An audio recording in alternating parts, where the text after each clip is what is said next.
बाद एक होली के बाद कितने 20-21 मार्च को आयोजित होने वाली है। मैं इस उपलक्ष्य पर आप सभी का हार्दिक अभिनंदन और स्वागत करती हूं। सभागार में उपस्थित आप सभी महानुभाव, मनीषी और प्रिय विद्यार्थियों,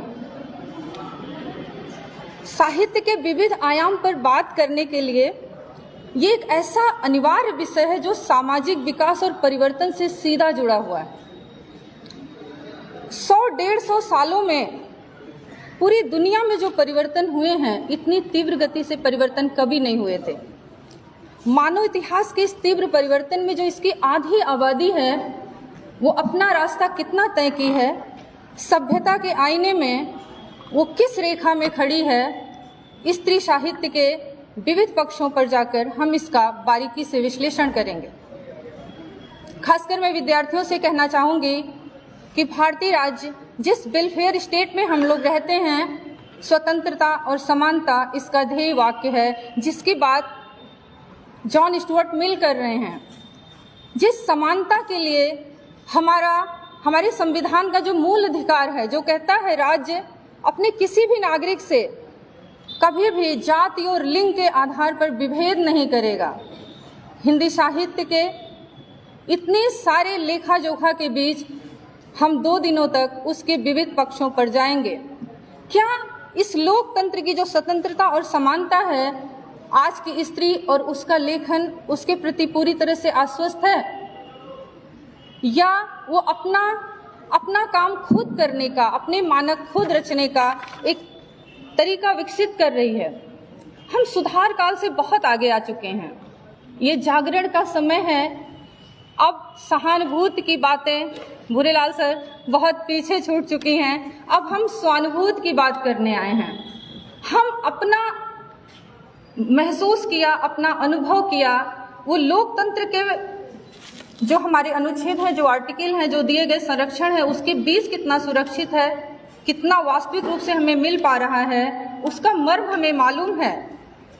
हम इससे सहमत हैं। अपने शिक्षा में, अपने रोजगार में, अपनी संपत्ति के मामलों में ये सारे लोग उस एक बारीकी पर काम कर रहे हैं। बहुत आराम से कह दिया जाता है कि जो ये समर्थ स्त्री है, जो सक्षम स्त्री है, वो आगे आई है, उसकी सफलता के रास्ते सब अपने अपने तरीके से जानते हैं। मैं आपसे पूछना चाहती हूँ, जब हाई स्कूल इंटरमीडिएट के रिजल्ट्स आते हैं, जब ये बच्चियां अपना रिजल्ट सामने रखती है, तो उनके साथ सिर्फ माता पिता का हौसला और उस बच्ची का साहस होता है। तब तक उनका कोई आका शायद नहीं तय हुआ होता जिसको आप नॉमिनेट कर सके उनकी सक्सेस के साथ। तो इस तरह के विचार संविधान निर्माताओं, उसके पालन करने वालों और जो जिन पे लागू होते हैं, उनको अपने मन से निकाल देना चाहिए।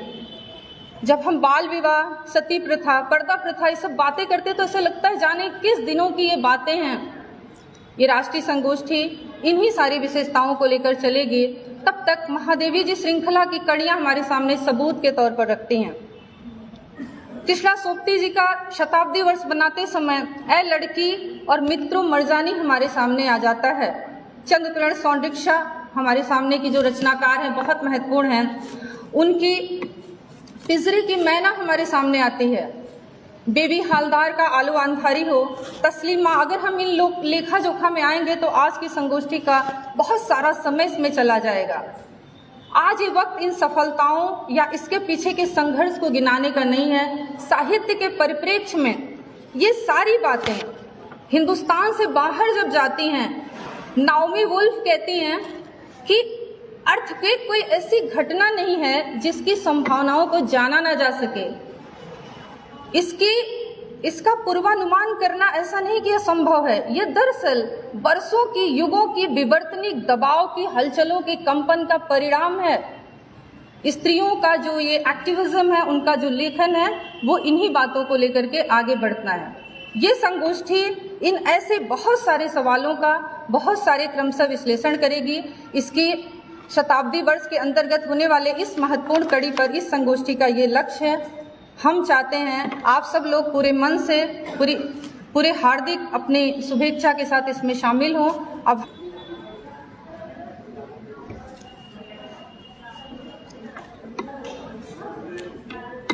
मंच पर सबसे पहले मैं जया जादवानी मैम जो हमारी वरिष्ठ कथाकार हैं, उनकी स्वागत के लिए प्रोफेसर लालसा यादव जी मैम हमारी अध्यक्ष और प्रोफेसर चंदा जी को आमंत्रित कर रही हूं।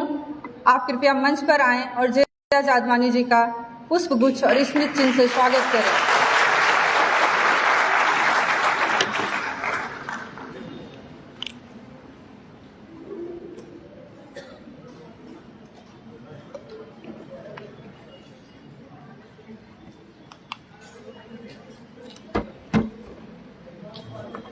भावभीनी सुमन गुच्छ के साथ हम एक ऐसी स्त्री का स्वागत कर रहे हैं जो हमारे समय में अपने लेखन से, अपनी सक्रियता से एक ऐसा स्मारक खड़ा करती हैं जिनके आलोक में आगे का साहित्य काम करेगा।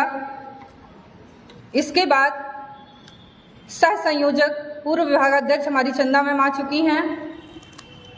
प्रोफेसर आशीष खरे जी, शायद प्रोफेसर आशीष खरे जी, आपका मंच पर स्वागत करने के लिए प्रोफेसर आशुतोष पार्थेश्वर जी को मैं आमंत्रित करती हूँ। आशुतोष पार्थेश्वर सर, जो इस आयोजन और संगोष्ठी के सचिव हैं।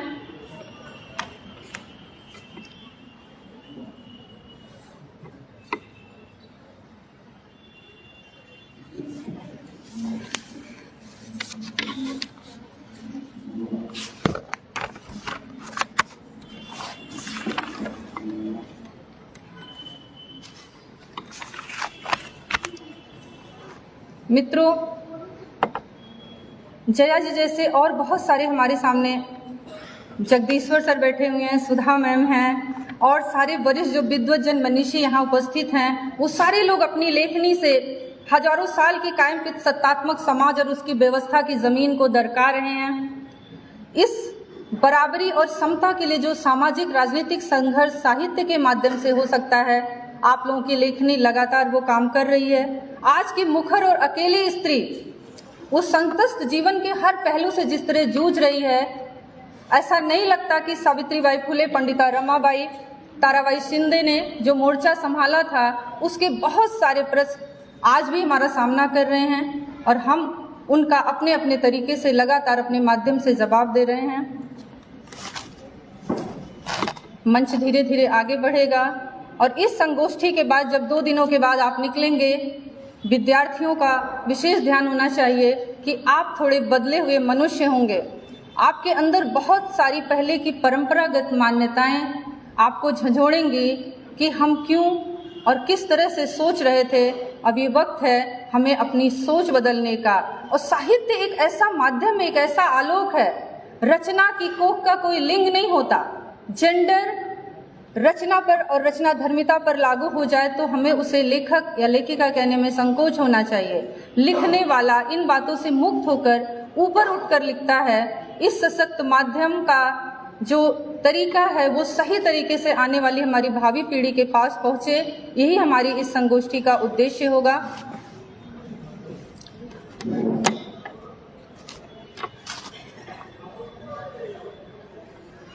मैं जब तक मंच पूरी तरह से स्थिर और आश्वस्त होता, मैं कहती हूँ ये जो 50 सालों का, 150 सालों का जो हमारा लिखना और हमारी सक्रियता हुई है, इसके मूल्यांकन का अभी समय नहीं है। अभी जो इतने सारे त्रासद इतिहास और आख्यान हैं, उनकी बातें कही जा रही हैं। आप इसके क्लासिक का इंतजार करिए, इसके अपने पूरे वैभव तक पहुंचने तक इसके धैर्य से वाद संवाद के लिए इसमें शामिल होइए। अभी स्त्री को सुनने और पढ़ने का समय है। अभी आप समाहार और समर्थन की अपील मत करिए। ये सारे लक्ष्य लेकर ये संगोष्ठी आपके सामने उपस्थित है। आशुतोष पार्थेश्वर सर, तो सर मैं सूर्य नारायण सर से अनुरोध करती हूँ। आ गए? अच्छा सर आशुतोष पार्थेश्वर सर हमारे सामने हैं। हाँ ठीक है। मैं प्रोफेसर लालसा मैम और चंदा मैम से आग्रह करती हूँ कि कृपया जया जादवानी मैम का स्वागत आप पुष्प गुच्छ और स्मृति चिन्ह देकर करें।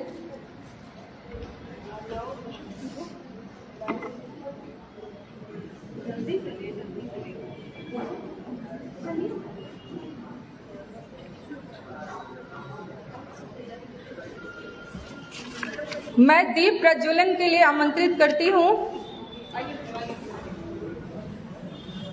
मैं सुधा मैम, जगदीश्वर मैम और चारू गुप्ता मैम से अनुरोध करती हूँ। जगदीश्वर।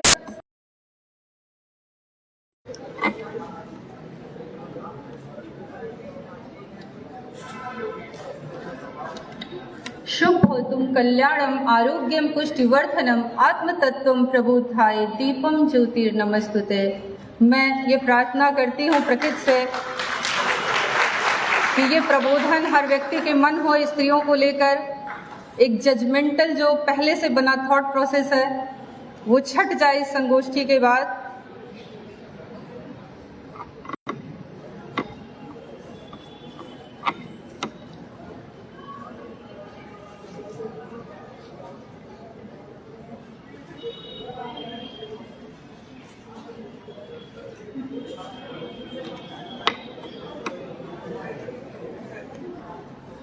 दीप प्रज्वलन के बाद मंचासीन वरिष्ठ जन अपना आसन ग्रहण करें।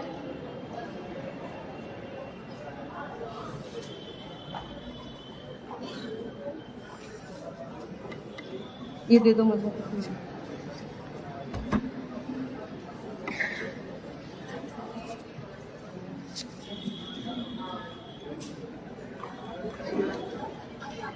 मैं प्रोफेसर लालसा मैम और चंदा मैम से आग्रह करती हूँ कृपया जया मैम का स्वागत पुष्पगुच्छ और स्मृति चिन्ह देकर करें।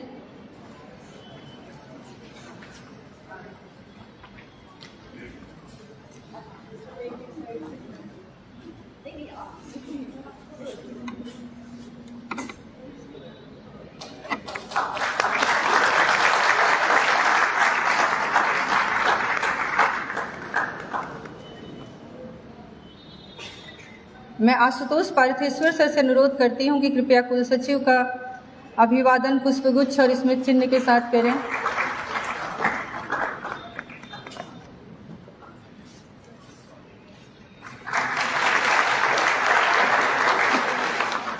मैं भूरे लाल सर से अनुरोध करती हूँ कि कृपया विभागाध्यक्ष के स्वागत के लिए मंच पर आएं।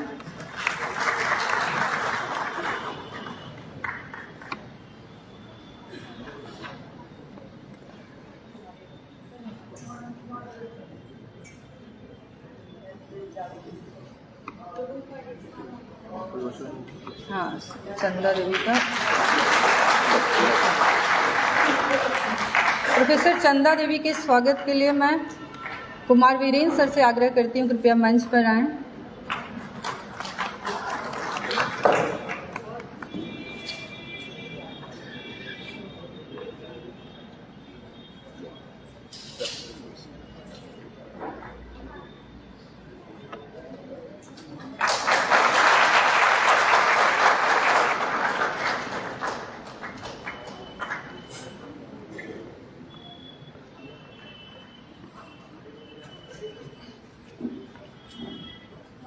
आप सबका हार्दिक आभार। स्वागत एवं संयोजकीय वक्तव्य के लिए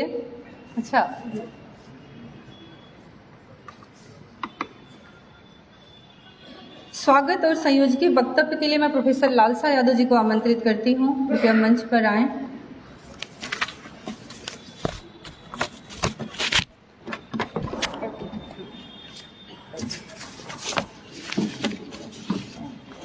नमस्कार सभी को। और मैं खुश हूँ और बेहद खुश हूँ कि सभागार भी भरा है और हमारे सभी अतिथि आ चुके हैं। हिंदी एवं आधुनिक भारतीय भाषा विभाग इलाहाबाद विश्वविद्यालय की ओर से ये स्त्री साहित्य के विविध आयाम विषय के जो गोष्ठी है उस गोष्ठी में आप सबका स्वागत है। हमारे विभाग के 100 वर्ष क्या पूरे हो चुके हैं। 101वें वर्ष में हमारा विभाग चल रहा है। इस 100 वर्षों का जो विभाग का सफर है, विश्वविद्यालय का सफर तो उल्लेखनीय है ही, लेकिन विभाग का सफर भी काफ़ी उल्लेखनीय है। बहुत बड़े बड़े साहित्यकार मनीषी यहाँ पर रहे और हमारे ही विश्वविद्यालय में ही नहीं, दूसरे विश्वविद्यालयों में भी स्त्री अध्ययन केंद्र हैं, स्त्री विषय पढ़ाए जाते हैं, स्त्रियों पर बातचीत होती है, गोष्ठी होती है, लेकिन एक दिवसीय या एक वक्ता के रूप में गोष्ठियां हमने सुनी हैं। लेकिन इस बार जो स्त्री विषय को लेकर ये 2 दिवसीय गोष्ठी है, साहित्य और स्त्री को समझने की जो दृष्टि है, हमारा साहित्य जो दृष्टि देता है, उसमें हमने विशेषकर बाहर से साहित्यकारों को ही बुलाया है, उनको ही हम आज सुनेंगे, समझेंगे। साहित्य की दुनिया बृहत्तर दुनिया है, वहाँ पर आप देखेंगे कहानी है, कविता है, नाटक है, और सबके केंद्र में स्त्री है। कोई ऐसी कहानी, कविता, नाटक हमें नहीं मिलता आदिकाल से लेकर आधुनिक मध्यकाल या उससे पहले कि जिसके केंद्र में स्त्री न रही हो। स्त्री हमेशा से साहित्य के केंद्र में रही है, क्योंकि उसके बिना, उसको लेकर रचे बिना साहित्य की रचना नहीं होती है। क्योंकि अब हमारे लिए सोचने का विषय यह है कि हम स्त्री को किस दृष्टि से देखते थे। पहले मध्यकालीन स्त्री और आधुनिक स्त्री और उत्तर आधुनिक होते हुए समाज में स्त्री कैसे दिखती है, आपने आया हो, जब आप प्रवेश किए होंगे या आपको जो कार्ड मिला होगा उसमें एक लोगो है, बहुत आपने देखा होगा ध्यान से। उस लोगो को बनवाने के लिए हमारे विभाग के नहीं, हमारे विश्वविद्यालय के अजय जेटली साहब हैं जो फाइन आर्ट्स के अध्यक्ष हैं, उनको मैंने जब कहा कि हमको एक ऐसा चित्र चाहिए जिसमें 3 पीढ़ियों की स्त्रियां हों। एक आध और चित्र हमको मिला कहीं से, पर वो हमको बहुत पसंद नहीं आया, हमको लगा वो कुछ स्पष्ट नहीं हो रहा है। तो उन्होंने मुझे जो चित्र दिया, आपने देखा होगा कि एक घूंघट वाली स्त्री है, एक बीच वाली स्त्री है जो चश्मा ऊपर लगाए, और तीसरी आधुनिक जो हेडफोन लगाए हुए है। तो इस तरह से स्त्री की बदलती हुई छवि जो हमें दिख रही है, और विभिन्न आयाम जो साहित्य के हैं उन सब में दिख रही है, उस स्त्री को देखने का हमारा जो नजरिया है। देखिए, अभी हम लोग जब यहाँ बैठे थे सामने, तो भूरेलाल जी ने कहा कि आज हवा बहुत तेज चल रही है, तो हमने कहा कि यहाँ आज गोष्ठी है स्त्रियों पर, तो हवा तेज चलेगी, क्योंकि स्त्रियों को संघर्ष के बीच से आगे बढ़ने का रास्ता खोजना होता है। तो उनको कोई रास्ता बना के नहीं देता है, उनको रास्ता बनाना पड़ता है। तो संघर्षों से के बीच से निकली हुई आज की स्त्री है, किसी ने उसको बनाया नहीं है। अब बहुत सारे लोग, सब लोग स्त्री उस पर बातें होती हैं, आगे भी आप सुनेंगे कि स्त्री कैसे आगे बढ़ी, कैसे यहाँ तक पहुँची। अचानक से नहीं पहुँची है, उसको बहुत संघर्ष करना पड़ा है यहाँ तक पहुँचने के लिए।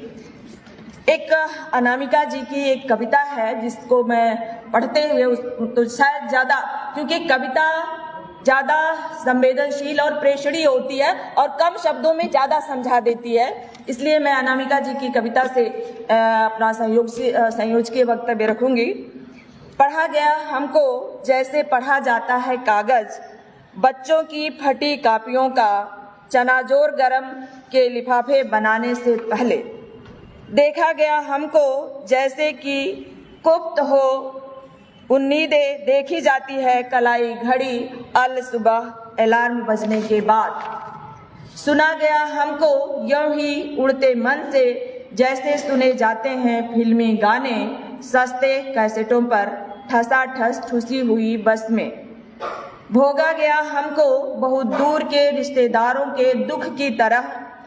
एक दिन हमने कहा हम भी इंसान हैं, हमें कायदे से पढ़ो एक एक अक्षर, जैसे पढ़ा होगा बीए के बाद नौकरी का पहला विज्ञापन। देखो तो ऐसे जैसे कि ठिठुरते हुए देखी जाती है बहुत दूर जलती हुई आग। सुनो हमें अनहद की तरह और समझो जैसे समझी जाती है नई नई सीखी हुई भाषा। तो स्त्री साहित्य की स्थिति और अपेक्षा का बयान करती हुई यह जो कविता है, आज भी स्त्री की कमोबेश ऐसी ही स्थिति है। कवि अरुण कमल ने रेखांकित करते हैं कि स्त्रियों ने अपनी मुक्ति और मानव मात्र की मुक्ति के अद्भुत गीत गाए हैं। बिल्कुल प्राचीन काल से सारे लोकगीत मुख्यतः स्त्रियों के द्वारा ही रचे गए हैं। जो दुनिया की सर्वाधिक मर्मस्पर्शी कविताएं हैं, थेरी गाथाएं और बौद्ध भिक्षुणियों ने रची, स्त्री मन की उन्मुक्त अभिव्यक्तियां तो हैं ही, साथ ही प्रतिरोध का जीवंत दस्तावेज भी है। हम हम इसलिए ये इतिहासकारों या स्त्री के बारे में जो विचारकों के जो नाम हैं, उनके कथन है, इसलिए भी नोट कर रहे हैं कि कहते तो हैं कि साहित्य में स्त्री का बड़ा योगदान है, स्त्री रचती है, स्त्री बसाती है, स्त्री ये करती है, स्त्री वो करती है, लेकिन क्या सचमुच इतने कहने के बाद भी इतिहासकारों ने स्त्रियों के साहित्य या लोकगीतों में जो रचा गया है उसके साथ न्याय किया है? यह विचारणीय विषय है। जितने भी इतिहास अभी तक लिखे गए हैं उसमें उमा, पार्वती, पद्मा, मध्यकाल में मैडम जानती हैं सुधा जी, उन्होंने काम किया है कि ये पहले आती हैं सूर, तुलसी, कबीर जैसी, मीरा से। लेकिन जब इतिहासकारों ने इतिहास लिखा तो उन्होंने कहा कि सूर, तुलसी, कबीर जैसी इनकी रचनाएं हैं। कभी नहीं कहा कि इनके जैसी सूर, तुलसी, कबीर की रचनाएं हैं। ये हमारे इतिहासकारों की स्त्रियों के बारे में दृष्टि है कि उनके लिखे को, क्योंकि मान लिया है कि स्त्री के पास वह प्रतिभा नहीं होती, वह क्षमता नहीं होती कि वह रच सके, वह नकल कर सकती है। इसीलिए हम तुलसीदास को जानते हैं पर रत्नावली को नहीं जानते। रत्नावली ने 202 दोहे लिखे, लेकिन रत्नावली को हम कैसा लिखती है तो बात का विषय, लिखती है पहले तो यही रिकॉग्नाइज नहीं किया गया।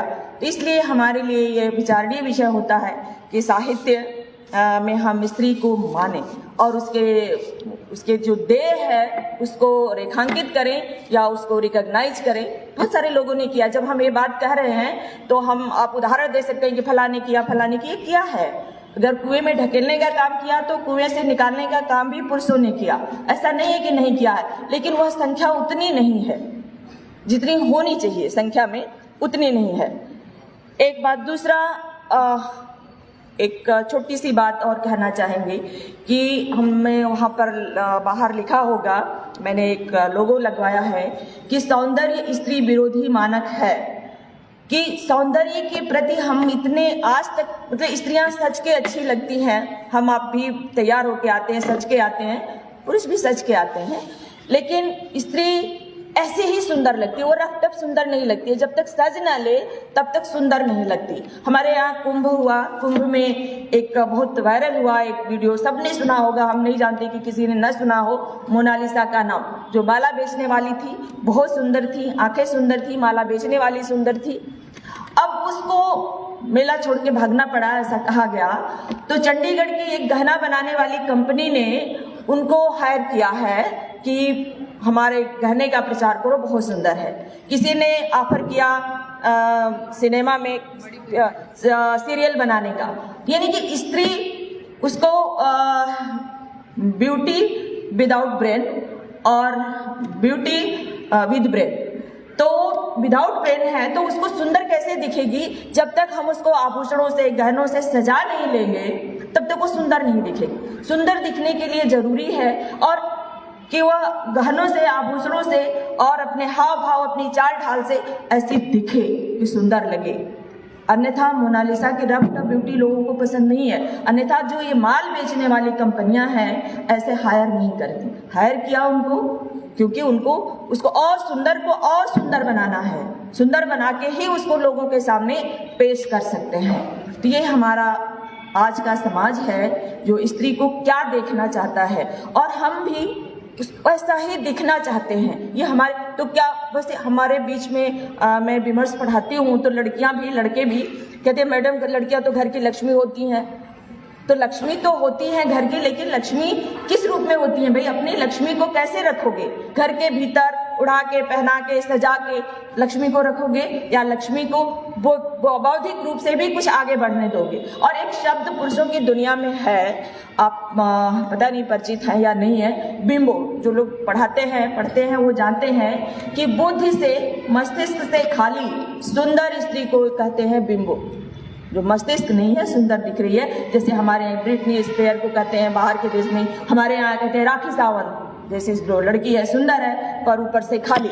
तो ये मजाक भी बनाते हैं, सुंदर भी आपको दिखाना चाहते हैं कि मुंह खोले तो ये अपनी उनकी वास्तविक स्थिति दिख जाती है। तो इस तरह के बहुत सारे मजाक बनाए जाते हैं स्त्री को, और जबकि स्त्री कहीं से ये नहीं चाहती कि हमारी दुनिया पुरुषों की दुनिया से अलग है, हम अलग हैं, स्त्री अलग है। वो सिर्फ बराबर कि जो हक, जो अधिकार जो आपको मिलते हैं वो हमें मिले। हम बाहर निकले तो हमें घूर के क्यों देखा जाए, हम बाहर निकले तो हम पर फब्तियां क्यों कसी जाए, आपकी तरह हम भी हैं, ये माना जाए। लेकिन लोग कहते हैं नहीं, ये जब देह मुक्ति की बात करती है तो व्यभिचार की बात करती है। देह मुक्ति का सवाल अगर स्त्री करे तो वहां पर व्यभिचार जुड़ जाता है कि ये सवाल तो व्यभिचार से जुड़ा है। तो वो बंद रह के भी बहुत सारे लोग अभी आएंगे, इस पर बहुत सारी बातें करेंगे।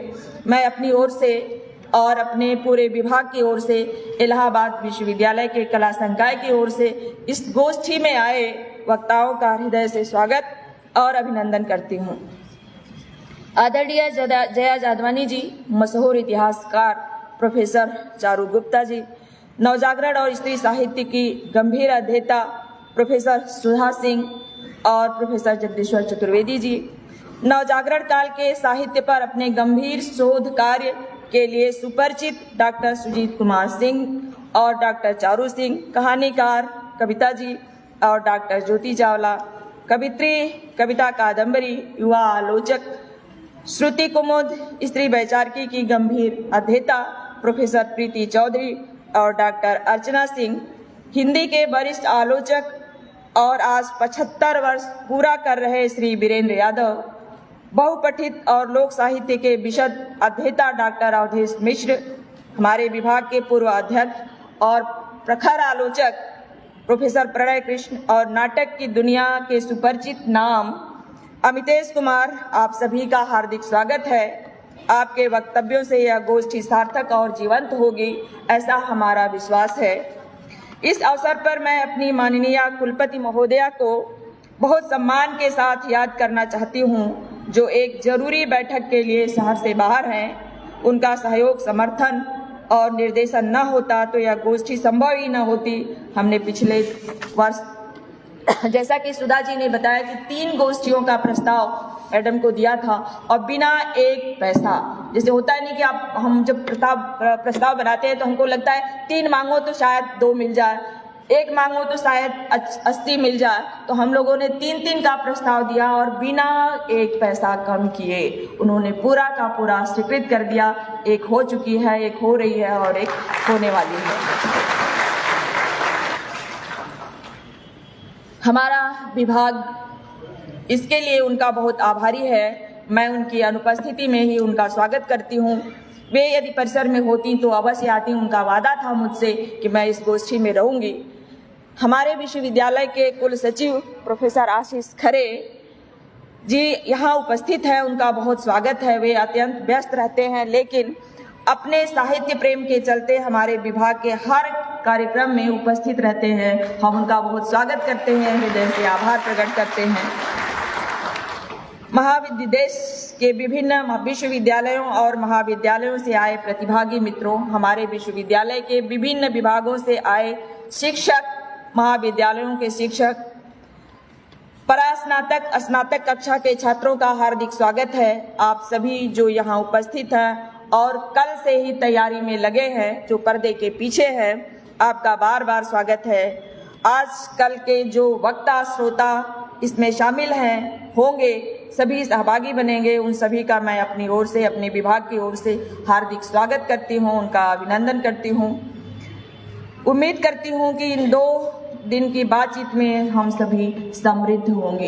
एक मुझे मालूम नहीं है कि किसकी कविता है, पर एक कविता है, मैं चाहती हूँ, किसी की लिखी है, वो मुझे बहुत अच्छी लगती है। बस इतना कि मुझे अच्छी लगती है। मैं चाहती हूँ कि उस कविता को पढूं और जो पुरुष सवाल होते हैं, थोड़ा संवाद शैली में है, उसको देखिए कि कैसे सवाल होते हैं। जो आधुनिक स्त्री है उसकी भी क्या गति होती है जब वो अपने आभूषणों को नकारती है, सिंदूर बिंदी चूड़ी को नकारती है, तो उसके साथ कैसे सवाल होते हैं, शायद आपको अच्छी लगे।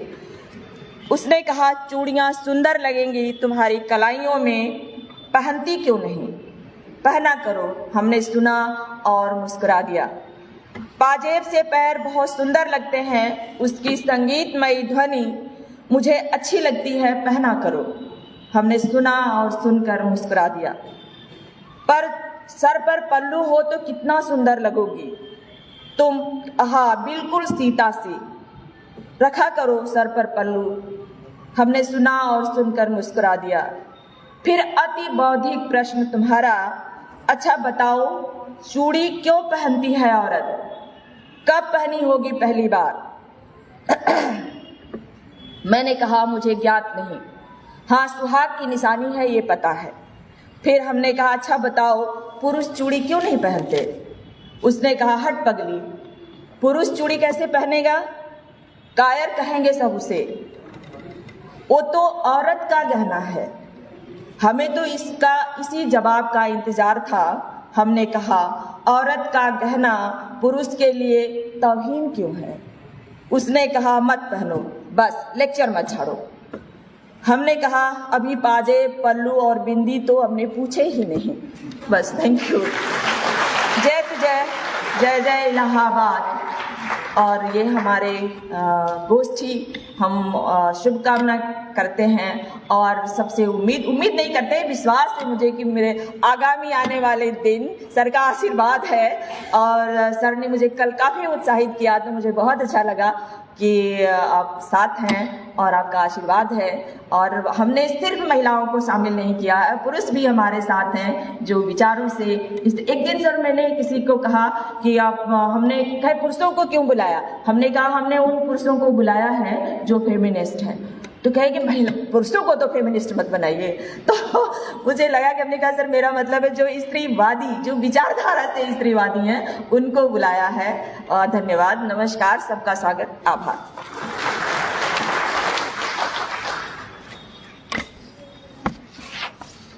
आप सभी का स्वागत करती हुई हमारी अध्यक्ष प्रोफेसर लालसा यादव जी।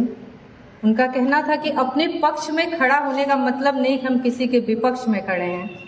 अपने पक्ष की बात रखने का मतलब नहीं है कि हम किसी से कोई प्रतिशोध या प्रतिकार में हैं। बस हम अपनी बात खुद रख रहे हैं, उसे उसी तरह सुना जाए जैसे हमारी बात है।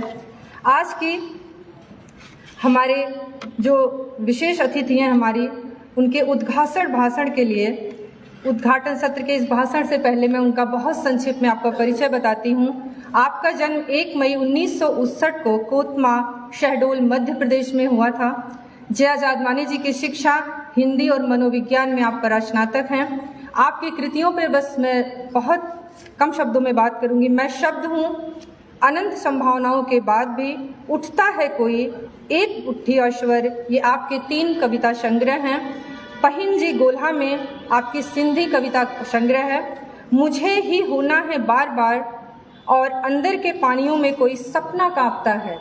इन सारी रचनाओं का शीर्षक ही बताता है कि इसके भीतर क्या होगा। उससे पूछो। आपकी एक रचना है, मैं अपनी मिट्टी में खड़ी हूँ कांधे पर अपना हल लिए। अनकहा आख्यान कहानी संग्रह है ये आपके 5। खामोशियों के देश में ये सिंधी कहानी संग्रह है। प्रतिनिधि कहानियों का संग्रह, ये कथाएं सुनाती जाती रहेंगी हमारे बाद भी। एक एक शीर्षक बताता है कि ये किस आंच से तपे हुए रचना कर्म है। तमशी और कुछ न कुछ छूट जाता है। मीठो पाड़ी खारो पाड़ी आपका उपन्यास है। सिंधी उपन्यास हिंद शहर में हिकू शहर हो। आपने अनुवाद किया है जे कृष्णमूर्ति का to himself. Indian classical series में अंदर के पानियों में कोई सपना काटता है पर एक टेलीफिल्म बन चुकी है। कई रचनाओं का भारतीय भाषा और अंग्रेजी में आपके द्वारा अनुवाद किया गया है। मुक्तिबोध सम्मान प्राप्त हो चुका है मैडम को। कुसुमांजलि सम्मान, कथाक्रम सम्मान से सम्मानित हैं। इस मंच पर थर्ड जेंडर पर लिखी गई एक अनूठी किताब देह कुड़रिया भी मैम का एक उच्च कोटि का रचना कर्म है। मैं आपका मंच पर हार्दिक स्वागत करती हूँ, अभिनंदन करती हूँ। आप सब ध्यान से सुने, हम सब निश्चित रूप से समृद्ध होंगे। धन्यवाद।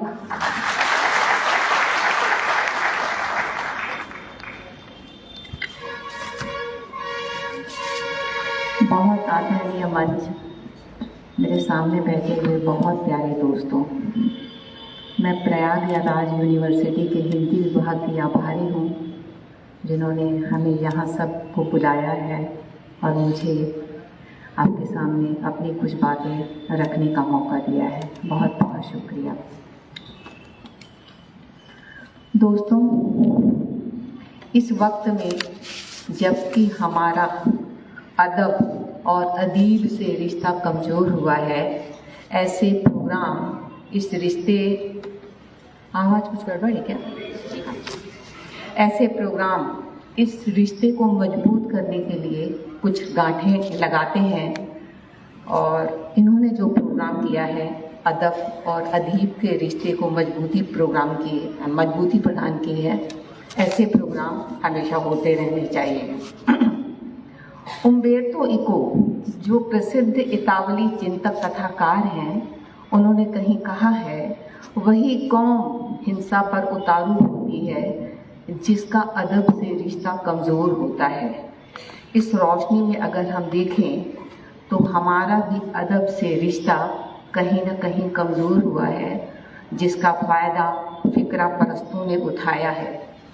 हमारा वक्त अब हमारा नहीं रहा, हमने उसे ऐसी जानकारियाँ इकट्ठी करने में लगा दिया है जो सुबह आती हैं और शाम तक बासी हो जाती हैं। दिन भर बनती बिगड़ती हैं, शाम तक बासी हो जाती हैं। अगले दिन सुबह उठते ही हम नई जानकारियों के गिरफ्त में आ जाते हैं। बहुत लोगों को यह भी लगता होगा कि इस तरह के प्रोग्राम करके हम अपना वक्त ज़ाया कर रहे हैं, पर दोस्तों, मोहब्बत, मुरव्वत और इल्म वक्त ज़ाया करने से ही हमारे पास आते हैं। यह वक्त ज़ाया करके आज हम कुछ इल्म हासिल करेंगे। दोस्तों, मेरे देखे पिछले 50 वर्षों से हम स्त्री की आज़ादी की बात कर रहे हैं, पर क्या हम वहाँ तक पहुँच पाए हैं जहाँ पहुँचने का सपना लेकर हम चले थे? शायद नहीं पहुँच पाए हैं। इसके बहुत से कारण हो सकते हैं। पितृसत्तात्मक व्यवस्था तो इसका कारण है ही, पर क्या कुछ और भी कारण हैं? क्या वे कारण स्त्री के भीतर मौजूद हैं? आज हम इस पर बात करेंगे। दोस्तों, हम सब जानते हैं स्त्री बदलना चाहती है और पिछले 50 सालों में या पिछले 100 सालों में ग्रेजुअली हम स्त्री की जो छवि देखने के आदी रहे हैं, अब वो बदल गई है और हम ये जान रहे हैं कि अपने किले जैसे घरों में बंद रहने के बावजूद स्त्री बदल चुकी है। पहले की स्त्रियों को जो चाहिए था, अब की स्त्रियों को वो नहीं चाहिए। पहले की स्त्रियों को घर, बच्चा, एक पति या एक प्रेमी, एक तरह की सिक्योरिटी चाहिए थी। अब की स्त्रियों को ये सब कुछ नहीं चाहिए। अब स्त्री खुद खुल के जी रही है, स्त्री की संवेदनाएं बदल गई हैं। स्त्री अब थोड़ा सा अपना एकांत रच पा रही है। अब वह खुलकर खुद को अभिव्यक्त कर रही है और उन विषयों पर बात कर रही है जो इसके पहले उसने कभी नहीं किया। अब जो कुछ उसको बताने, जो कुछ भी उसके पास बताने को है, वह खुलकर बता रही है।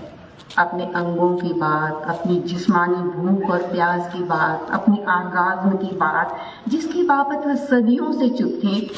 और कमाल की बात यह है कि आज भी यह साहस इतने सालों बाद भी मात्र मुट्ठी भर स्त्रियां ही कर पाई हैं। बाकी अभी तक बहुत सारी स्त्रियां गांव में स्पेशली अगर हम देखें तो वो अपने किले जैसे घरों में ही बंद हैं। दोस्तों, हम आधी दुनिया हैं, वो आधी दुनिया जो अपने हक और हैसियत से नावाकिफ है। हक कि उसे क्या मिला हुआ है और क्या अभी तक नहीं मिल पाया है, और उसके लिए एक लंबी लड़ाई की दरकार है। और हैसियत कि मनुष्य के रूप में वह क्या है, उसकी पहचान क्या है। एक मनुष्य के रूप में उसकी पहचान है भी, या उसे अब तक मादा और होम मेकर ही माना जाता है। वे होम मेकर जरूर हैं, पर होम उनका नहीं है। उन्हें बड़ी आसानी से बेदखल किया जा सकता है। बीज उनकी कोख में जन्मता है, फसल पर नाम उनका चलता है। पेपर्स पर संपत्ति उनके नाम है, स्त्रियां नॉमिनी बने रहकर खुश हैं। पुरुष के दिल और घर में जगह बनाने की कोशिशों, फिक्रों और साजिशों में स्त्री की जिंदगी गलतान हुई जा रही है। पहले हम ढीली ढाली मादा थी, अब चुस्त दुरुस्त मादा है, पर हमें हमारी मादा होने की नियति में कुछ खास फर्क नहीं आया है। दोस्तों,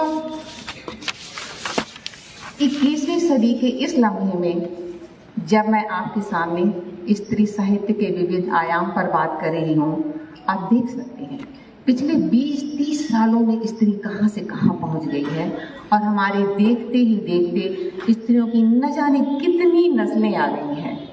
हर किस्म का काम करती हुई औरतें, अपनी बौद्धिक क्षमता के दम पर सत्ता के शीर्ष पर बैठी औरतें, बेखौफ लिव इन रिलेशनशिप में रह रही औरतें, समलैंगिक औरतें जो बच्चा पैदा करने का हक मांग रही हैं, लीगल वैश्याएं, सेना में शामिल औरतें, पायलट औरतें, बाजार पर कब्जा जमाने वाली औरतें, वे औरतें जो तलाक के बाद गुजारा भत्ता लेती नहीं देती हैं, बॉडी बिल्डर औरतें, खिलाड़ी औरतें, टीवी और वेब सीरीज पर छाई औरतें और भी न जाने कितने किस्म की औरतें। पर जब कभी इन औरतों से उनकी सफर की बाबत पूछा जाए तो वो अपने इस सफर का रूह हिला देने वाला बयान करेंगे कि उन्होंने जो हासिल किया है, कितनी मौतें मरकर, कितनी शर्तों पर, कितने नरक जीकर और कितने स्वर्गों का प्रलोभन छोड़कर। स्त्री के लिए वहां तक पहुंचना कभी भी आसान नहीं रहा जहां एक पुरुष बहुत आसानी से पहुंच जाता है। दोस्तों, स्त्री की आज़ादी की यह लड़ाई साहित्य में बहुत पुरानी है। रुकैया सखावत हुसैन की 1903 में प्रकाशित कहानी आई थी सुल्ताना का सपना, जिसमें उन्होंने मर्द रूपी शतरंज की बिसात ही पलट दी। पहले जहां स्त्री घरों में कैद थी, रुकैया ने वहां मर्दों को बैठा दिया और हुकूमत औरतों की कर दी। सुल्ताना का सपना में मर्द कहीं नहीं है, मर्द घरों में है। वही औरत वाली चार दीवारी में बंद, घुटन और बेबसी का शिकार। आखिर हमने ये कैसा समाज बनाया है कि हमारी आधी आबादी के लिए घुटन और बेबसी है और स्त्रियां सुल्ताना जैसा सपना देखने को मजबूर हैं। इसका एक अंश देखिए। सारे मर्द कहाँ हैं? मैंने पूछा। अपनी सही जगह पर हैं, जहाँ उन्हें होना चाहिए। सही जगह से तुम्हारा क्या मतलब है भला? हो समझी, तुम पहले यहाँ कभी नहीं आई हो ना, सो हमारे रिवाजों से परिचित नहीं हो।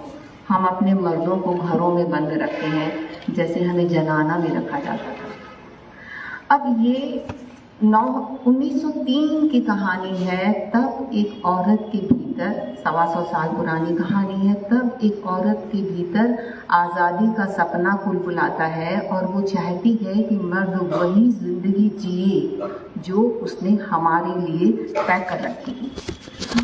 औरत की बगावत शायद इससे भी पुरानी है। कहते हैं खुदा ने पहले आदम को पैदा किया, फिर उसकी तन्हाई को दूर करने के लिए उसकी पसली से हव्वा को पैदा किया। जन्नत में सब कुछ खाने की आज़ादी थी, पर एक पेड़ के बारे में हुक्म था कि इसके फल को ना खाया जाए। नाफरमानी की पहली रिवायत यहीं से शुरू होती है। औरत जन्म से ही अपनी जिज्ञासाओं को दबाने में नाकाम रही है। आदम ने लाख समझाया, पर हवा ने वह फल तोड़कर खा लिया। नतीजे में उन दोनों को स्वर्ग से बेदखल होना पड़ा। बहुत सी कहानियाँ हैं दोस्तों, शुरू से लेकर अब तक। हम जब छोटे से बड़े हो रहे थे, अब से ये सब कहानियाँ पढ़ती आ रही हैं। महादेवी वर्मा से पहले भी लिखा गया है, उनके बाद से लेकर आज तक बहुत सारी लेखिकाएं हैं। 70, 80 और 90 के दशक से जिनको मैंने बहुत पढ़ा है, मृदुला गर्ग, मनु भंडारी, सुधा अरोड़ा, सूर्यबाला, उषा प्रियंवदा, कृष्णा सोपती, नासिरा शर्मा, राजी सेठ, प्रभा खैतान, सूर्यबाला, चित्रा मुक्तर, बहुत सारे नाम हैं जिनको हमने पढ़ा है और अपने विचारों पर आज हम उनकी स्पष्ट छाप देख सकते हैं। दोस्तों, तब स्त्री वर्ष जैसे शब्द लोकप्रिय नहीं हुए थे और इन शब्दों का प्रयोग किए बगैर भी स्त्री अपनी यातना, गुलामी, अपनी पीड़ा को बराबर अभिव्यक्त कर रही थी। उस वक्त की कहानियों में स्त्री घर के पचड़े, घर की राजनीति, परिवार नाम के बाड़े से बाहर निकलने को छटपटा रही थी। उसको खुद को पहचानने की कोशिश थी, कहीं बहुत भीतर दबी थी और धीरे धीरे ऊपर आ रही थी। कृष्णा सोपती का भी जिक्र हुआ, एक लड़की मित्रो मर्दानी, उन्होंने बहुत लिखा स्त्री स्वतंत्रता पर। मधुला गर्ग ने स्त्री स्वतंत्रता, प्रेम, वैवाहिक जीवन की एक रास्ता और पर पुरुष का आकर्षण, इन पर बहुत लिखा। तो जो चीज उस समय दबी हुई थी, आज की जनरेशन में वो चीज़ बहुत उभर कर आई है। 95 में मैंने एक कहानी लिखी थी, कयामत का दिन उर्फ कब्र से बाहर। उसमें नायिका एक दिन, सिर्फ एक दिन अपनी मर्जी से जीने के लिए घर से निकलती है और जिस तरह के लोगों से उसका सामना होता है, आखिरी में वो कहती है कि अब मैं थक गई हूँ और अब मुझे अपने घर के बाड़े में ले चलो। 95 की कहानी थी, पर अब मैं जानती हूँ दोस्तों, अब कोई भी घर से भागी हुई स्त्री घर लौटना पसंद नहीं करेगी, चाहे उसको कितनी भी दिक्कत हो, क्योंकि अब वक्त बहुत बदल गया है। अब की लेखिकाओं में, कहानियों में विषय की विविधता के साथ साथ सरोकारों की विविधता भी साफ देखी जा सकती है। इस आने वाले वक्त में स्त्री ने नई करवट ली है। इंटरनेट ने हम सभी के जीवन में बड़ी क्रांति ला दी है। आर्थिक निर्भरता आ गई है और हम अब अपनी ज़मीन, अपनी मनी की बात करने लगे हैं। अभी ये तो अभी मैंने पुराने कथाकारों की बात की। मैं इन सब कहानियों का नाम लूँगी तो बहुत वक्त हो जाएगा, और जो भी अभी हम बात सुनेंगे आप सबकी, उनमें हम अलग अलग कहानियों का जिक्र आप सब सुनते रहेंगे। तो अभी मैं एक ताज़ा तरीन बात है, पिछले वर्ष हंस का कहानी प्रतियोगिता हुई थी हंस की। उसमें 3 जजेस थे, उनके पैनल में एक मैं भी थी। तो हम लोगों ने सम्मिलित उससे एक समीना खान की कहानी थी, राखिया की अम्मा, उसको फर्स्ट प्राइज दिया मैंने, कि हमारे बीच में कोई बात नहीं हुई थी, मैंने भी और दूसरे 2 जजों ने भी। तो वो एक औरत, एक बुजुर्ग औरत जो 150 रुपये में एक रजाई सिलती है और ब्रोकर 500 रुपये में जाकर उसको बेचता है मार्केट में और उसको मात्र 150 रुपये देता है, और वो उसमें खुश है। उसको लगता है कम से कम इस बुढ़ापे में मुझे किसी के सामने हाथ फैलाने की ज़रूरत नहीं है। इतनी अमेजिंग कहानी थी, ऐसा गद्य था जैसे ईरानी कालीन बुना हुआ होता है। तो ये जो आग है, ये जो पैशन है, चाहे हम इसको अपने लफ्ज़ों में ला पाएँ या ना ला पाएँ, इसको इस तरह एक्सप्रेस कर पाएँ या ना कर पाएँ, पर ये आग औरत के भीतर हमेशा रहती है, चाहे कितनी भी बूढ़ी हो और कितनी भी जवान हो। इस तरह से और भी कई सारी कथाकार हैं, मैं नाम नहीं लूँगी, योगिता उपासना, कुछ नाम दे रही हूँ, सबाहत आफरीन, सिनीवाली शर्मा, प्रकृति करगेती, ये नाम इसलिए ले पा रही हूँ क्योंकि अभी ताज़ा मैंने इनकी कहानियाँ पढ़ी हैं, इसलिए मुझे याद रह गई हैं। वनमाली का एक नवोदित कथाकारों पर अंक आया, उनमें सारी नए कथाकार हैं और अद्भुत कहानियाँ, आप एक भी कहानी छोड़ नहीं सकते। बहुत अच्छा अंक था। दोस्तों, अब नए स्त्री कथाकारों के लिए घर नहीं, सबसे पहले अपनी महत्वाकांक्षा, अपने सपने और वह खुद है, अपनी आत्म पहचान है जिसे वह बड़ी शिद्दत से ढूंढती है। जो सार्थकता वह बच्चों और पति की सेवा में ढूंढती थी, अब खुद में ढूंढती है। हालांकि स्त्री के लिए वक्त बहुत धीरे धीरे बदला है। देखिए ना, दुनिया कहाँ से कहाँ पहुँच गई, पर स्त्री अभी भी अपना जेन्युइन हक नहीं ले पाई है। अब सवाल यह भी है कि आज कहानी की भाषा बदली है, पर क्या उसमें आने वाले बिंब और छवियां भी बदली हैं? क्या अंतर वस्तु के बदलने से जो भाषिक और संरचनात्मक बदलाव होता है वह भी बदला है? और सबसे बड़ी बात, जितना आज की स्त्री बदली है, क्या पुरुष भी बदला है? क्योंकि उसका बदलना भी बहुत ज़रूरी है। ध्यान देने योग्य बात यह भी है कि सिर्फ पुरुष ही पितृसत्तात्मकता का वाहक नहीं है। भारत जैसे देशों में स्त्रियां भी पितृसत्ता की मुख्य संवाहक हैं। जितना नुकसान एक स्त्री ने दूसरी स्त्री का किया है, उतना अकेले पुरुष ने नहीं किया, और इससे तैयार भी पितृसत्ता ने ही किया है। तो हमें यह बात समझनी पड़ेगी कि स्त्री का संघर्ष पितृसत्ता से है, पुरुष से नहीं। इस समझ के अभाव में हम एक अराजक समाज को जन्म दे देंगे। प्रसिद्ध अमेरिकी अभिनेत्री एलन पोम्पियो कहती हैं, स्त्री या तो विक्टिम हो सकती है या विलेन। जिनमें विलेन होने की सामर्थ्य नहीं होती, वे विक्टिम होती हैं। पूरे विश्व में नारी संघर्ष जारी है और यह हर जगह अभिव्यक्त हो रहा है। हर जगह पितृसत्ता और धर्म सत्ता अपने बदले हुए स्वरूप में सामने खड़ी हैं।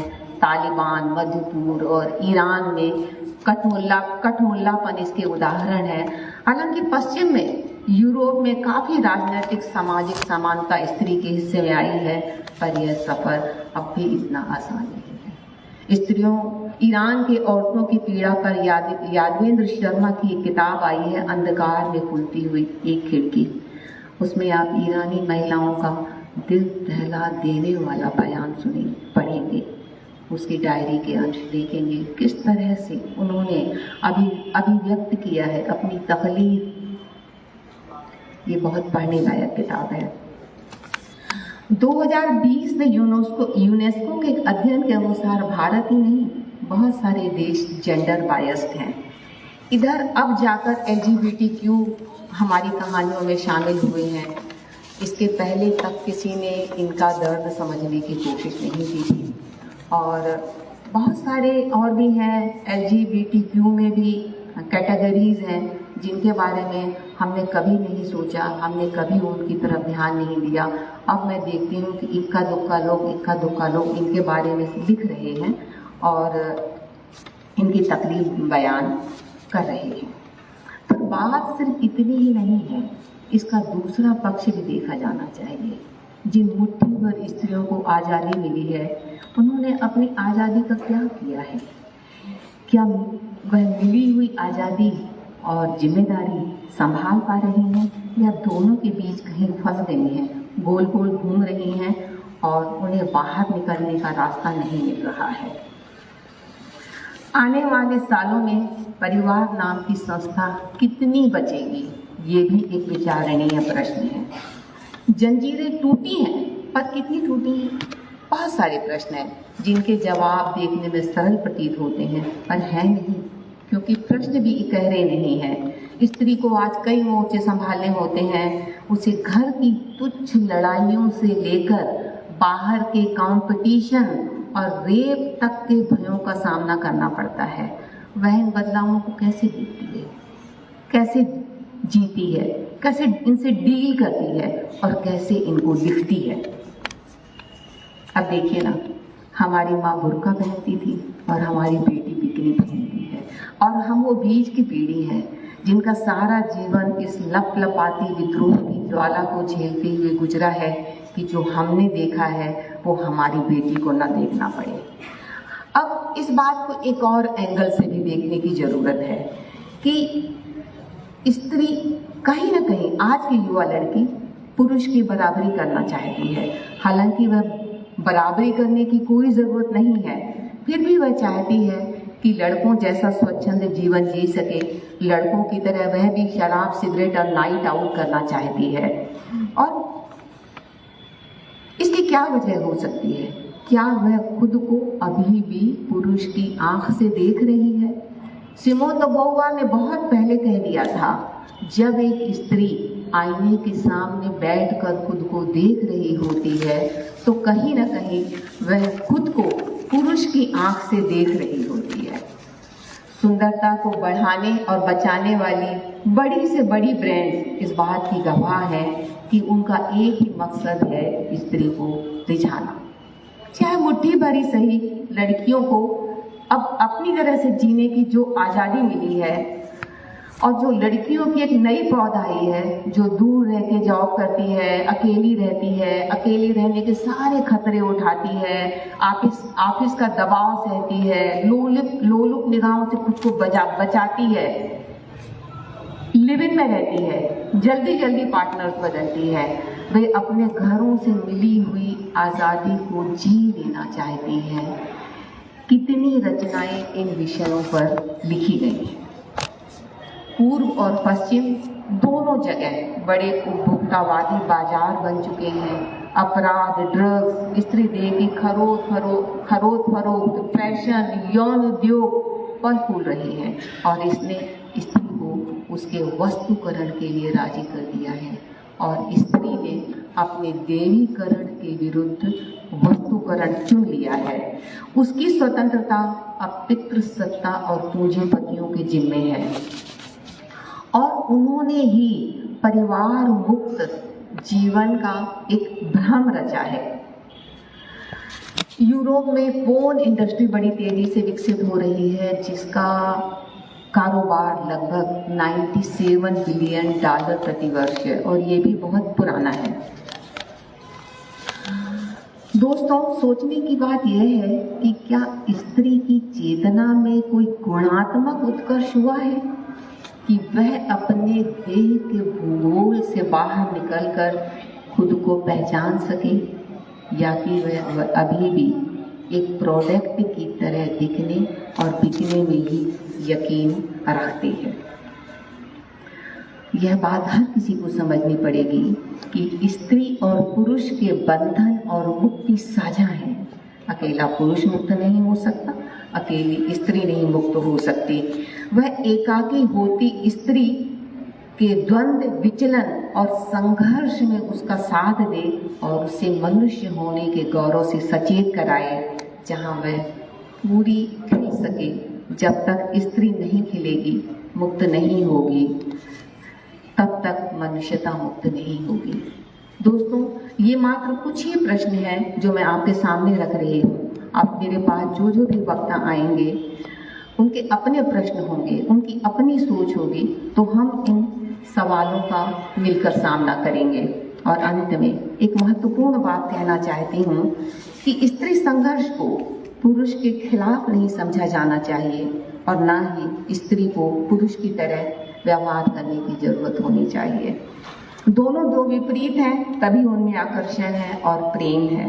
प्रेम की जरूरत हर मनुष्य को है, समूची कुदरत को है। पुरुष को यह समझना होगा कि गुलाम स्त्री उसकी सेवक हो सकती है, उसे प्रेम नहीं कर सकती। और अगर आप अति पुरुष बने तो प्रेम मिलने की संभावनाएं भी कम हो जाएंगी। नई स्त्री को अपने लिए नया पुरुष चाहिए, तभी दोनों के बीच एक लय पैदा होगी, एक गीत का जन्म होगा। हर स्त्री एक बुद्ध पुरुष को ढूंढ रही है। बुद्ध माने क्या? यही कि पुरुष स्त्री को मात्र मांस का लोथड़ा न समझे, उसे एक ऑब्जेक्ट की तरह न दिखे, उसे गर्भ और देह में रिड्यूस न करे, बल्कि उसका साथी बनकर रहे। हमें एक दोस्त समाज बनाना है जिसमें पुरुष और स्त्री दोनों की सहभागिता और प्रेम हो। आपने मुझे इतने ध्यान से सुना, मैं आप सबकी आभारी हूँ।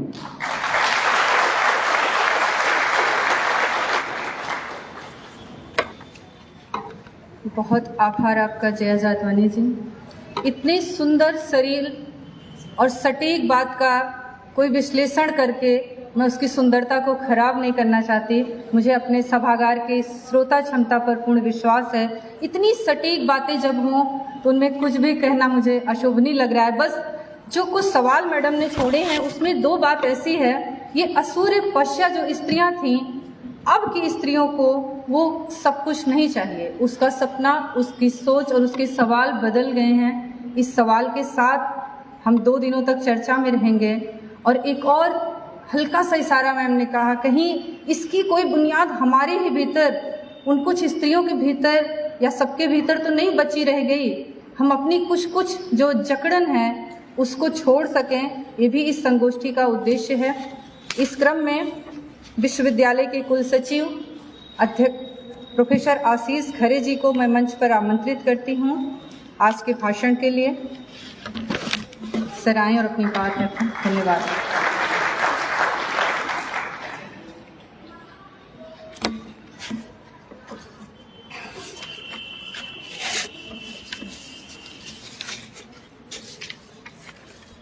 धन्यवाद विभागाध्यक्ष महोदया और मुझे इस कार्यक्रम में बुलाने के लिए।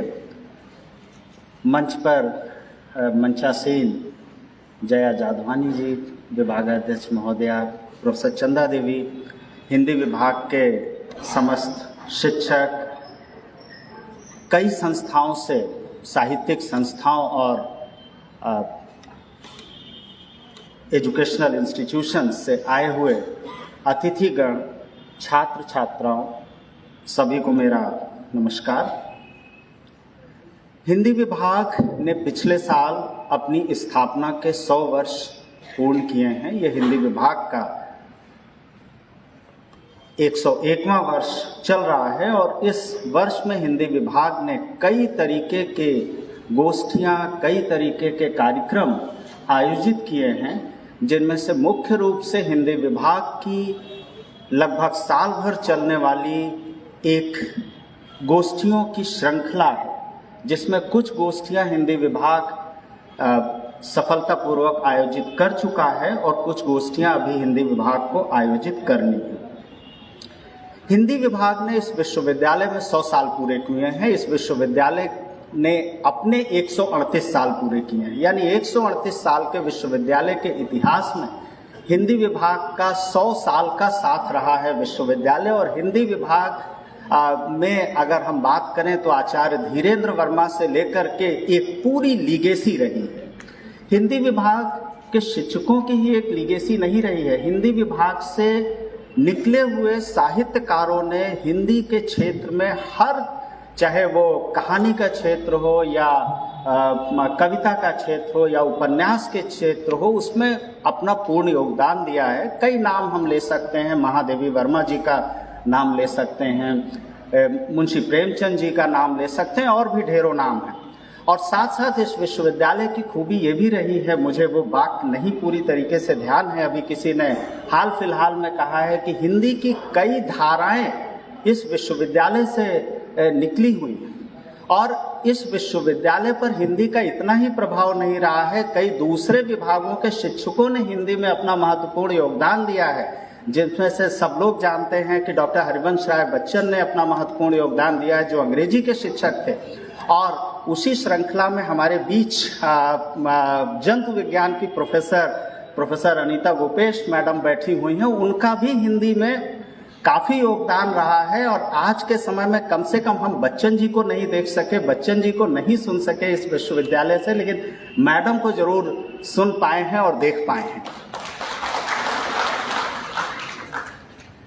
विश्वविद्यालय जो आज राष्ट्रीय संगोष्ठी आयोजित की गई, स्त्री साहित्य विविध आयाम, विश्वविद्यालय पिछले कई सालों में इस चीज़ का भी इस गोष्ठी में शुरुआत में डॉक्टर सुधा ने या जया जाधवानी मैडम ने या विभागाध्यक्षा ने काफ़ी ढेर सारी डिबेट के प्रश्न छोड़ दिए, जो मैं सुन रहा था और आप सब लोग सुन रहे थे। लग रहा था कि ये गोष्ठी में बहुत सारा डिबेट होने वाला है।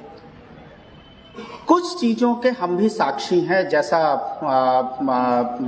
हमारी मुख्य अतिथि जया जाधवानी जी ने कहा कि स्त्री की एक विशेषता, इस विश्वविद्यालय भी साक्षी है कि इस विश्वविद्यालय को जब पहली महिला कुलपति मिली तो इस विश्वविद्यालय में जो परिवर्तन थे वो परिवर्तन इतने हुए जो पिछले 50 साल में भी शायद हम लोग कल्पना नहीं कर सकते थे। हम लोगों ने 25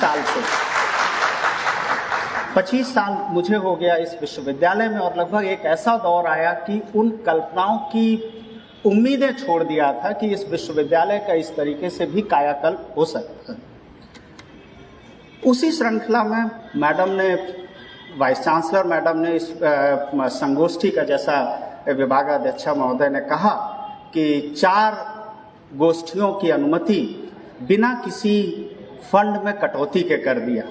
हम सारे लोग, जो लोग विश्वविद्यालय से हैं, चाहे वो किसी भी विश्वविद्यालय से हों, वो जानते हैं कि विश्वविद्यालयों में फंड मिलना कितना कठिन होता है और विश्वविद्यालय के पास अपने आंतरिक स्रोत बहुत कम होते हैं। फंड जनरेशन के। विश्वविद्यालय फंड के लिए हमेशा सरकारों पर निर्भर रहता है और सरकारों से जो फंड होता है वो बहुत कम मिलता है। लेकिन किस तरीके से कुलपति महोदया ने हिंदी विभाग को ये 4 गोष्ठियों के लिए वित्तीय वित्त उपलब्ध कराया होगा, इसकी जानकारी शायद हम सारे लोगों को नहीं है और सारे लोग उस डिटेल में जाना भी नहीं चाहते हैं। तो इस मंच के माध्यम से मैं उनका भी धन्यवाद दूंगा कि जिन्होंने इस विश्वविद्यालय में गोष्ठियों की एक श्रृंखला न केवल हिंदी विभाग बल्कि अन्य विभागों के लिए भी एक परंपरा, एक गोष्ठियों की श्रृंखला शुरू किया। हिंदी विभाग ने, जैसा मुझे मैं खुद भी साक्षी रहा हूं कि मुंशी प्रेमचंद जी पर एक संगोष्ठी अक्टूबर महीने में आयोजित किया था और दयानंद सरस्वती जी पर एक संगोष्ठी अगले महीने आयोजित करने जा रहा है। अगर आज की संगोष्ठी के बारे में मैं अपने कुछ विचार आप लोगों से अनुमति लेकर के रखना चाहूंगा कि जो स्त्री साहित्य से संबंधित है, तो स्त्री साहित्य का वर्णन अगर मेरे जैसे लोग करें या मेरे जैसे लोग सोचें जो कि मूल रूप से विज्ञान के छात्र हैं, जिन्होंने जो सिर्फ साहित्य एक समाज को समझने के लिए, एक अपनी विचार एक स्वांतः सुखाए के लिए कहीं ना कहीं पढ़ते हैं, हम लोग पाठक के रूप में शायद ही कभी ये विभाजित कर पाते होंगे कि ये साहित्य किसी स्त्री ने लिखा है या साहित्य किसी पुरुष ने लिखा है। हम लोग महादेवी वर्मा ने लिखा हो या किसी और ने लिखा हो, ये जरूर कुछ कठिनाइयां हो सकती हैं प्रगति में, क्योंकि किसी भी विषय का एक क्लोज्ड ग्रुप होता है और वही निर्धारित करता है कि कौन ऊपर होगा कौन नीचे होगा और उसी ढंग से मार्केट में चीजें बदलती हैं। लेकिन पाठक के रूप में शायद पाठक की पहली पसंद वो साहित्य होता है जो उसको अच्छा लगता है। वो साहित्य किसने भी लिखा हो, इससे बहुत ज्यादा फर्क नहीं पड़ता है। जैसे बात करें, लेकिन कुछ चीजें ऐसी हुई हैं जो शायद डिबेट होंगी तो बहुत सारी चीजें निकल करके आएंगी कि जब मेरा कवित्री से परिचय हुआ तो शायद मीराबाई वो पहली कवित्री थी जिनसे मेरा विद्यार्थी जीवन में परिचय हुआ। बाद में शायद हम ग्रेजुएशन में रहे होंगे या उसके बाद कई बार सोचा कि मीराबाई को जो कृष्ण भक्ति रचना में इतना दिखाया गया है, लेकिन सच पूछा जाए तो मीराबाई ने कई तरीके के प्रेम रस की कविताएं लिखी गई। क्यों उनको प्रेम रस की कवित्री के बजाय कृष्ण भक्ति में ही एक सीमित कर दिया गया? इस तरीके के प्रश्न स्वाभाविक है, आना संभव है। बात करें मुंशी प्रेमचंद जी की या उनकी समकालीन महादेवी वर्मा जी की, तो शायद गिल्लू कहानी भी उतनी ही पसंद थी जितनी मुंशी प्रेमचंद जी की दूसरी रचनाएं पसंद थी। और मुंशी प्रेमचंद जी ने भी या दूसरे साहित्यकारों ने भी स्त्रियों का एक अलग ढंग से, ये सच है कि स्त्री के रूप में अपना जो वर्णन करेगी वो एक दूसरे ढंग से होगा, लेकिन कई साहित्यकारों ने अलग अलग मंचों से अलग अलग कहानी या नाटकों या उपन्यास के माध्यम से वर्णन किया। जैसे मुझे 2 उदाहरण बिल्कुल इस समय ध्यान में आ रहे हैं कि मुंशी प्रेमचंद जी ने गोदान उपन्यास में धनिया का जो चित्रण किया है, वो धनिया पात्र शायद होरी पात्र पे भी भारी पड़ा है, जिसके अंदर ये दृढ़ निश्चय था जो दृढ़ निश्चय होरी के अंदर नहीं था। इसी तरीके से निर्मला की बात करें, निर्मला उपन्यास में जो मुंशी प्रेमचंद जी ने निर्मला का चित्रण किया है, उसका भी चारित्रिक रूप से उसका भी जो वर्णन किया है वो किसी दूसरे पात्रों से कहीं ज्यादा तरीके से बताया है। और इन सारी चीजों पे निश्चित रूप से इस गोष्ठी में आगे आने वाले 2 दिनों में डिस्कशंस होंगे और कई स्त्री की एक कवित्री का नाम मैं भूल जाऊंगा कि शायद उनकी रचनाएं बेहद कम रही होंगी या मैंने नहीं पढ़ी होंगी, सुभद्रा कुमारी चौहान जी की, जिन्होंने एक कविता के माध्यम से लगभग हर किसी के मन में हर किसी के मन में एक जगह बना ली कि जब भी कोई स्त्री लेखन, स्त्री लेखिकाओं की बात करता है तो वो निश्चित रूप से महादेवी वर्मा और सुभद्रा कुमारी चौहान जी ऊपर ही रखने की कोशिश करता हूँ। यानी इस माध्यम से सिर्फ मेरा ये विचार है कि साहित्य को अगर हम कई खांचों में बांटें कि ये साहित्य दलित साहित्य है, ये साहित्य स्त्री साहित्य है, ये साहित्य है, तो ये अकादमिक बहस का हिस्सा हो सकता है। लेकिन आम पाठक के रूप में, मेरे जैसे व्यक्तियों के रूप में या आम दूसरे जैसे पढ़ने वालों के रूप में साहित्य वही साहित्य उत्तम है जो मन को छू जाए, जो वास्तव में कुछ संस्कार दे रहा हो, जो वास्तव में कुछ बता रहा हो। इन्हीं बातों के साथ मैं हिंदी विभाग को और आए हुए सभी पार्टिसिपेंट्स को अगले 2 दिन में ढेर सारी बहसें होंगी, ढेर सारी डिस्कशंस होंगे, इनकी अग्रिम शुभकामनाएं देता चाहता हूं। धन्यवाद।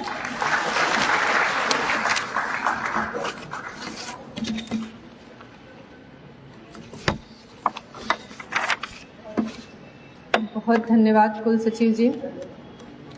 ये इलाहाबाद विश्वविद्यालय की उर्वर ज़मीन है जहाँ के इस प्रशासनिक पद के व्यक्ति को भी साहित्य की इतनी बारीक से बारीक बातों का न सिर्फ उनको पता है बल्कि उनके संस्मरण में, उनकी यादों में है ये बात। कुलपति महोदय के संरक्षण में ये गोष्ठी हो रही है, उनका जिक्र चला है, तो एक इतना सुंदर स्पेक्ट्रम आज बन रहा है। हमारी जो केंद्रीय विश्वविद्यालयों की और हायर एजुकेशन की जो एक पथ जिस रास्ते से जाता है, महामहिम राष्ट्रपति मुर्मू जी, इस राज्य की राज्यपाल आनंदीबेन पटेल जी, हमारी कुलपति महोदया, हमारी अध्यक्ष प्रोफेसर लालसा यादव जी, मंच पर बैठी जया जादवानी जी, विभाग की बहुत सारी शिक्षिकाएं, शोधार्थी, पूर्व अध्यक्ष, ये डीन अनामिका राय जी जो एक बहुत ही नोबल काज से इस समय बाहर हैं, अपनी रचना कर्म के माध्यम से विदेश में उनकी किताब का विमोचन होने वाला है। ये सब निश्चित ही गर्व के क्षण हैं। इन सारे स्काई क्षणों को, उनकी यात्रा को मन में रखकर हम 2 दिन तक ये सारी बातचीत करेंगे। एक छोटी सी बात कह के मैं धन्यवाद के लिए इस सत्र का समापन करूंगी कि हमें सादे कागज कम और पहले से लिखे अधिक दिए गए। हम पहले से लिखे को मिटाते, फिर अपने लिखने के लिए कुछ जगह बनाती। इस जद्दोजहद में कभी कभी कागज इतना पतला हो जाता है कि उस पे लिखा आर पार दिखने लगता है। इन सारे लिखे को आप पूरी गंभीरता से देखें। मैं प्रोफेसर चंदा देवी जी, हमारी पूर्व अध्यक्ष, इस जो हमारा कार्यक्रम है इसका धन्यवाद ज्ञापन के लिए उन्हें डायस पर आमंत्रित करती हूँ। धन्यवाद मैम।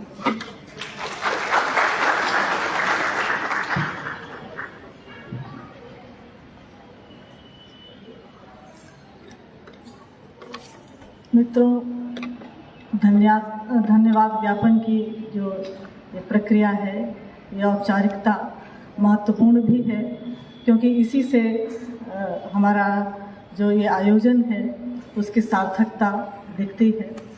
आज बीच वक्तव्य हमारे बीच मैडम जया जादवानी जी ने, जो वरिष्ठ कथाकार और एक हिंदी साहित्य में स्त्री लेखन की सशक्त हस्ताक्षर हैं, उसको हम लोगों ने सुना।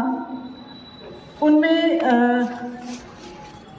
बहुत साफ कुछ बातें उभर कर आईं, जिससे एक अंदाज़ा लग गया कि 2 दिवसीय इस संगोष्ठी में कौन कौन से सवाल उठाए जाएंगे।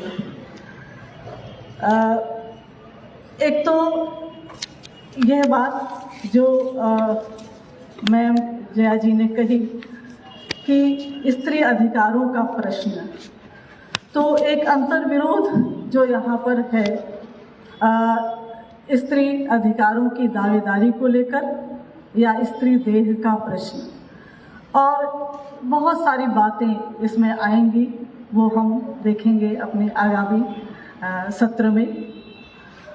और जब स्त्री अपने अधिकारों की बात करती है, वहाँ सामाजिक अधिकार, आर्थिक मजबूती, राजनीतिक अधिकार की बात करती है, तो कहीं न कहीं उसका अंतरंग भी उससे जुड़ता है, जो उसकी अपनी रुचि, अपनी देह के सवाल को लेकर भी सामने आता है। दूसरी बात जो सामने आई मैडम की बातों से और उनकी कहानियों को भी हमने पढ़ा, तो उसमें एक ये है कि स्त्री मातृत्व के रूप में जो वो कार्य करती है, या यूँ कह लें भगिनी, घरेलू दायरे में जो माँ और बहन है, उनके साथ और आधुनिकता का प्रश्न, जहाँ पर वो उसका एक मधुर, सौम्य, कल्याणकारी रूप और श्रेष्ठतर बनाकर उसको रखा जाता है, और धीरे धीरे कैसे वो बाजारवाद और भूमंडलीकरण के घेरे में बांधी जाने लगती है या स्वयं आने लगती है, आदि आदि। उस पर भी बहुत विस्तार से शायद हम लोग सुने इन 2 दिनों में कुछ बात कही। तीसरा ये है जो पता नहीं क्या 2 दिनों में मिलेगा, एक दलित फेमिनिज्म की बात होती है। ये भी एक नारीवादी आंदोलन में चल रहा है, उसके धीरे धीरे भीतर है। तो जैसे अमेरिका में जो जहाँ पर ब्लैक जो उनके एक नस्ल है, उसके लिए ये है, या उन औरतों के लिए है, उसी तरह से यहाँ पर भी, भारत में भी अगर हम देखें तो एक चुनौती के रूप में यह आंदोलन कहीं ना कहीं चल रहा है। और इसमें एक तरफ उसकी कई चुनौतियाँ भी अगर देखा जाए तो, कि नारीवादी आंदोलन के भीतर जाति का प्रश्न, दूसरी ओर जो पितृसत्ता जिससे समानांतर जो लड़ाई चल रही है, उसमें अपने स्पेस की तलाश, और तीसरा ये कि जो चुनौती समग्र समाज में व्याप्त है, या यूँ कह लें गैर दलित या कहीं मनुवादी भी कहा जाता है, एक समता मूलक प्रश्न का सवाल है। तो बहुत विस्तार में है, और मैडम जया जादवानी जी ने उसको बखूबी उसके सारे सवालों को उठाया कि स्त्री पुरुष बन जाती है, पुरुष से समानता की बात करते करते, तो ये भी सवाल है कि स्त्री स्त्री ही रहे। तो ये बीज वक्तव्य बहुत सारी शाखाएं प्रस्फुटित करेगा, इस उम्मीद के साथ मैडम को बहुत बहुत धन्यवाद। उन्होंने बहुत सारे शाखाएं पकड़ाई, हमारे जो विद्वान हैं या आगे बोलने वाले हैं। इस संगोष्ठी का आयोजन हमारी संगोष्ठी की संरक्षक और इलाहाबाद विश्वविद्यालय की माननीय कुलपति प्रोफेसर संगीता श्रीवास्तव जी के सहयोग से और सहर्ष स्वीकृति से, सभी के वक्तव्य में बात आ गई, कितनी सरल है कि उन्होंने सहर्ष स्वीकृति दी और सहयोग भी उनका हमारे साथ बना है बराबर। तो बहुत बहुत धन्यवाद। विशिष्ट अतिथि हमारे बीच हमारे इलाहाबाद विश्वविद्यालय के कुल सचिव प्रोफेसर आशीष खरे जी, वो हमारे साथ हर गोष्ठी में अपने बड़े व्यस्त समय में से थोड़ा समय देते हैं और हम लोगों को बड़ा आश्वासन मिलता है। उनकी बातों से कहीं लग रहा था कि वो विज्ञान के अध्येता विद्यार्थी, वो उनका अपना क्षेत्र है, लेकिन हिंदी में भी कितनी गहरी रुचि है, ये उनकी बातों से लगा। और चिंतन भी चलता रहता है, ये जो विमर्श का दायरा है, ये चिंतन हम सभी के बीच चलना भी चाहिए। तो आपको बहुत बहुत धन्यवाद। इस सभागार में उपस्थित सम्मानित प्रखर आलोचक, लेखक, चिंतक, विचारक, सभी लोग जो यहाँ उपस्थित हैं, सभी से ये संगोष्ठी समृद्ध होगी। सबको बहुत धन्यवाद। और हमारे बीच जगदीश्वर चतुर्वेदी जी, सुधा मैम जी, चारू जी, श्री वीरेंद्र यादव, संजय बनोधा जी, आप सभी उपस्थित हैं, सबको बहुत धन्यवाद। हमारे विश्वविद्यालय से संबद्ध महाविद्यालयों से हमारे शिक्षक मित्र सभी हमारे साथ हमेशा जुड़े रहते हैं और आज भी दिखाई दे रहे हैं। सरोज जी, कल्पना जी और हमारे इलाहाबाद विश्वविद्यालय से अनीता गोपेश जी, सबको बहुत धन्यवाद। विवेक निराला जी और जिनको मैं एक एक देख पा रही हूँ, नहीं नाम ले रही हूँ तो माफ़ करिएगा, लेकिन आपसे ही ये संगोष्ठी अब हमारी सार्थक होगी, समृद्ध होगी। सबको बहुत बहुत धन्यवाद। और जो हमारे तकनीकी सहयोगी हैं, फोटोग्राफर महोदय, जिनके बिना पता ही नहीं चलेगा कि हमारी संगोष्ठी किस रूप में हुई, और हमारे media, press media, print media लगातार हमारे साथ 2 दिन तक रहेंगे, उनको भी बहुत धन्यवाद। इसके साथ हमारे हिंदी विभाग के, इलाहाबाद विश्वविद्यालय हिंदी विभाग के सभी प्राध्यापक जो हमारे बीच हैं, कुमार वीरेंद्र जी, राकेश जी, प्रोफेसर योगेंद्र जी, शिव प्रसाद शुक्ला जी और सभी लोग, दीनानाथ जी, सबको हमारे बीच रहेंगे, हमारे ही हैं, लेकिन उनको भी बहुत धन्यवाद सक्रियता के लिए। वो हमारे साथ गोष्ठी में लगातार बने हुए रहते हैं। कुछ ऐसे लोग भी जो पर्दे के पीछे से कार्य करते हैं और कार्य बहुत सक्रिय रूप में होता है, लेकिन वे देखे नहीं जा पाते। तो ऐसे हमारे डॉक्टर सूर्य नारायण जी, जो बिल्कुल सक्रियता से लगे हुए हर अतिथि का एक एक को देखकर और उनको सम्मानजनक तरीके से बैठाना, सब आयोजन करना, तो उनको भी बहुत धन्यवाद। इस संगोष्ठी के सचिव प्रोफेसर आशुतोष पार्थेश्वर जी, जिन्होंने इसका पूरा एक रूपरेखा बनाई, उनको बहुत धन्यवाद। सबसे जो महत्वपूर्ण बात है, यहाँ पर पधारे हमारे विद्यार्थी, शोध छात्र और सभी ऐसे सुधी जन श्रोता जो अब इस बीज वक्तव्य से अलग अलग अपने सवालों को लेकर और उनके समाधान की ओर इशारा करते हुए बहुत सारे ऐसा रूपरेखा लेकर आएंगे जो हमारी इस गोष्ठी को सार्थक करेगी, तो उनको बहुत बहुत धन्यवाद।